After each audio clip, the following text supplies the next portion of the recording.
impulse when in one group is to start is to badmouth the other group, because you need to justify to yourself why I'm in this frat and not that one.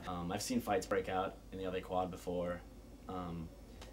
As an RA, I randomly encounter, stuff going on between groups, or, someone goes around and rips down the posters for one group or the other, which is so exceptionally childish, the way in which it manifests. I mean, I think I've actually only seen one real fight ever break out between people. Most of it is it's a lot of talk. It's very gossipy. It's almost like little girls. They talk about how one guy was trying to steal members who were trying to join their group, and we're gonna get them by ripping down their posters. Usually with vandalism, about ripping down posters, breaking ceiling tiles, that kind of stuff, and pulling fire alarms too is a very common one. And it's never been exactly clear what organizations do that.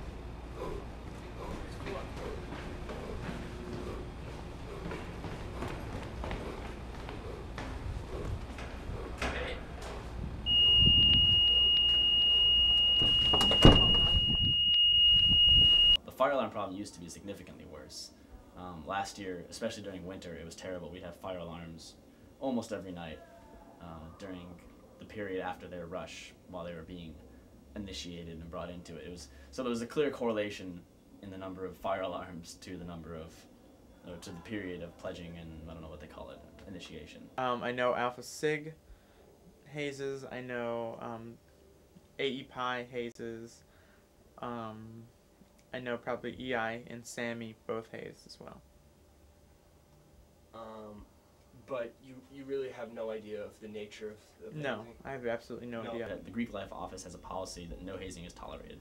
And I don't know the exact definition of how they define hazing, but it's generally that the organizations you join, the fraternities and sororities, aren't supposed to make you do anything that you don't want to do. Of course, that's hard to define because you can make these decisions yourself, but you're still under a lot of pressure to do them. It also doesn't seem to make sense because they don't seem to really enforce it. For example, I know, EI, which granted, they're not a fraternity anymore. But this is a good example of what a lot of other organizations do, where when their new pledges join, they have this t-shirt that they wear for like a 2-week period. They can only wear that t-shirt, and they make them do all these ridiculous things because you can see there's like mud all over it, there's dirt all over it. So they've obviously been doing a lot of things in it. Or like Delta Chi last semester made I don't know if they did this semester or if they always do it, but they made all of their pledges wear these camouflage pants all the time. And there's just a lot of things that it's clear that there's stuff going on, but there's no way to stop it, really. When you're in a frat, you're already putting up a wall between you and everyone else you're going to ever meet with that label. And let's say there's something that happened that frat did that a lot of people don't like, or maybe it's a seedy frat, and you're not a seedy guy, but you're in a seedy frat.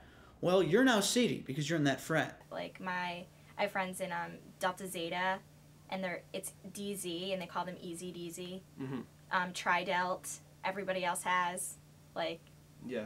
I don't know, Delta, can I help you?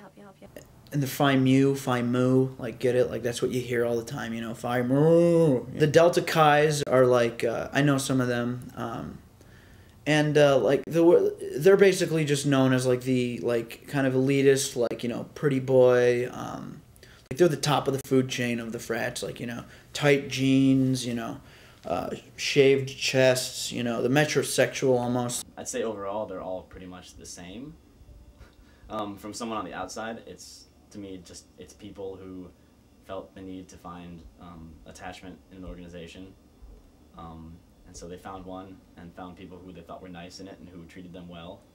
And that's the group that they joined. When you look at a given campus, for example, University of Maryland, people think has a huge Greek population, and their Greek population is only 10% of the student body, where AU's has gone as high as 20–21% during any given spring semester. So in short, yes, I do think that Greek life is something that is pretty integral to the experience of a college student here, because 1 out of almost 5 students are joining the organization, and I think that's a pretty significant number.